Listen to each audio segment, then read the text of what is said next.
тарихсыз ел болмайды.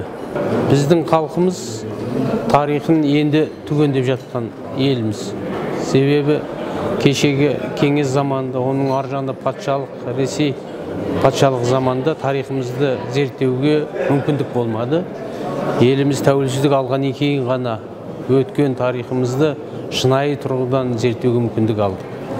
Ал енді тарихтың терең болуы біздің болашақтың да кепілі. Себебі тарихы таяз елдің болашағы да күмәнді. Осы себептен елбасымыз биылғы жылды қазақ хандығының 550 жылдығы деп мемлекеттік мәртебе беріп тойлап жатқан жыл. Ол бекерден бекер емес. Ең алдымен қазақ хандығы деген ол қазақ мемлекеті, қазақ халқының тұтас мемлекеттік қалпы. Міне сол арқылы біз осындай байтақ далаға ие болып отырғанымызды. Және осы үлкен мерейтойдың аясында тарихымызды түгендеуге, тарихтың құнды мұраларын ұрпаққа, халыққа насихаттауды жүзеге асыруға мүмкіндік аламыз. Сонымен бірге мына тарихтың ақтаңдақтарын түгендеуге мүмкіндік аламыз. Енді кешегі алаш азаматтары тарихы басқа жұрт өз жұртын қосып алу үшін басқа жұрт қосып алдымен оның тарихын өшіреді деп айтқан болатын.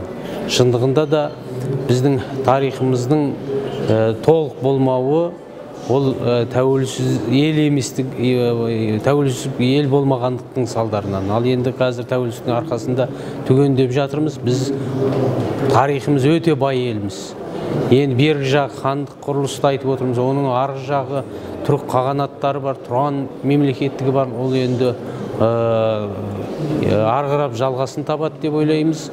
Ал енді қазақ халқын отарлаған кезде ең алдымен хандық құрылысты жойдық. Хандық құрылысты жойған себебі тұтастығына қол салып, оларды бөлшекте билей беру саясатын жүзеге асыру керек болды.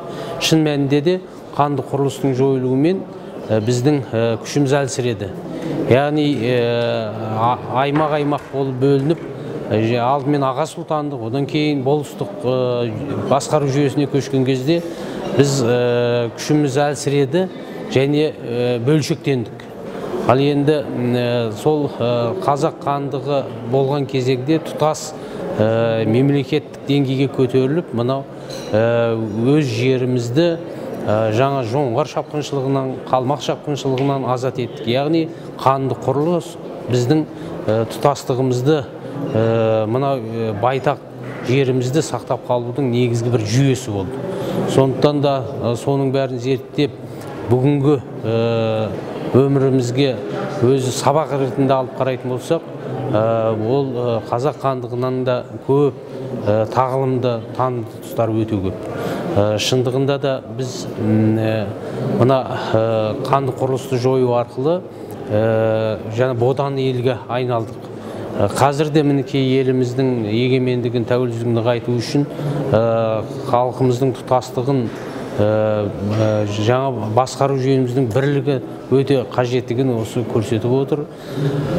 Ал енді қазақ хандарының әрбір ісі ол сабақ болу керек. Тарих тек қана өткеніміз біліп қана қоймай, сабақ болып болашағымызды айқындауға, болашағымызды күшейтуге, мәңгілік ел жасаудағы үлкен мұра ретінде пайдалануымызға негіз береді. Осы бағытта көптеген жұмыстар атқарылады деп ойлаймын. Тек қана тойлап қана қоймай, сол тарихымызды түгендеуге, соны ғылыми негізде зерттеп, ғылыми айналымға енгізуге мүмкіндік болатын жыл деп ойлаймыз. Содан кейін сол тарихтың сабақтарын жастардың санасына сіңіріп, тарихты біліп өсіп, ұлттық саналысы биік азаматтар дайындауға мүмкіндік береді деп ойлаймын. Осы жағынан биылғы жылдың еліміздің рухани өмірінде үлкен орны бар және сол арқылы біз өркениетті елге айналамыз деп ойлаймын. Әлемнің қайбір өсіп-өнген ұлтын қарасаңыздар да өзінің ұлттық тарихын әспеттеп, соны биікке көтеру арқылы өздерінің халық ретіндегі әлемде алатын орындарын айқындап жатыр. Осы бағытта бізге өте құнды болады деп ойлаймын. Ал енді қазақ хандығын айтқанда алаш азаматтары сабақтас жүреді. Себебі Әлихан Бөкейхановтың айтқаны бар, менің ата-бабаларымның төрелер ұрпағынан екендігін айтып, қазақта кеткен қарызы бар, мен соны өтеуім керек деп. Яғни сол кейінгі қазақ хандықтарының жіберген қателіктерін сабақ ретінде алып, біздің қазақтың тәуелсіздігін, азаттығын алып беру жолында күресті ғой. Ал енді қазақтың тарихын, тілін, ділін насихаттауда және оны түгендеуде алаш қайраткерлерінің еңбегі қыруар. Біз мінекей биылғы қазақ хандығының 550 жылдығын сол алаш азаматтарының зерттеулерімен де толықтырсақ, өте көпіне құнды мұралар пайда болар еді. Енді бұл жерде алаш азаматтары сол тұтас қазақ мемлекетін, тәуелсіз мемлекетін құру жолында күресті, сол сабақтасып жатқандығын көреміз. Ал енді олардың еңбегі, мұралары енді ғана зерттеліп жатыр.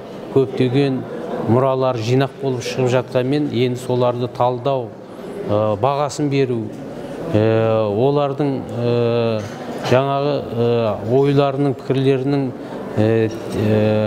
себептер, негіздерін ашу бүгінгі үлкен жұмыс. Сонымен бірге әлі алаштың азаматтарының барлық мұрасы жинақталған жоқ, алаштану жаңа басталып жатыр. Сондықтан ол әлі алда үлкен зерттеулер жүргізілу керек, әлі түгендеу бағытында жұмыстар жүргізілу керек деп ойлаймын.